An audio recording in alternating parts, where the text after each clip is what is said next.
C'est armé de cuillères et de crécelles que les manifestants se sont fait entendre vendredi midi à Matane. Ils dénoncent la fin des cours de francisation. Cette femme était inscrite à ces cours depuis 6 mois. D'où je sors au Cameroun, notre langage n'est pas pareil que celui du Québec. Donc du coup, ça m'a vraiment apporté un plus, surtout sur le plan professionnel. Au centre de service scolaire des Monts-et-Marais, 134 étudiants sont désormais privés de leur apprentissage du français. Ça peut mettre en péril des emplois, des statuts au Québec. Donc, la situation, elle est critique, là. C'est vraiment difficile pour eux. Quand on a annoncé la nouvelle lundi soir, les gens pleuraient.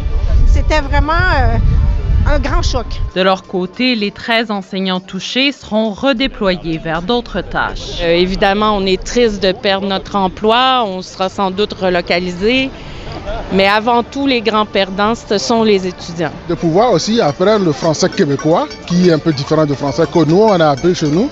Et puis aussi de pouvoir faire la socialisation, de pouvoir créer un cercle d'amis, de pouvoir aussi apprendre la culture québécoise.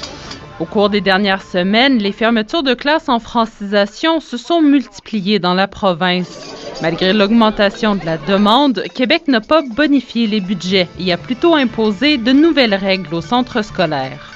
Si on apprend le français, c'est pour s'intégrer. Alors, est-ce que c'est l'anglais qui va intégrer les nouveaux arrivants au Québec? Les cours en ligne pourraient être disponibles à l'avenir, mais pour beaucoup, cela ne sera pas pareil.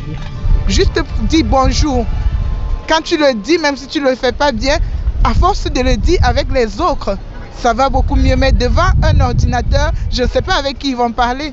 Dans d'autres centres de service scolaire de l'Est, les cours cesseront progressivement d'ici la fin de l'année ou au début de l'année prochaine.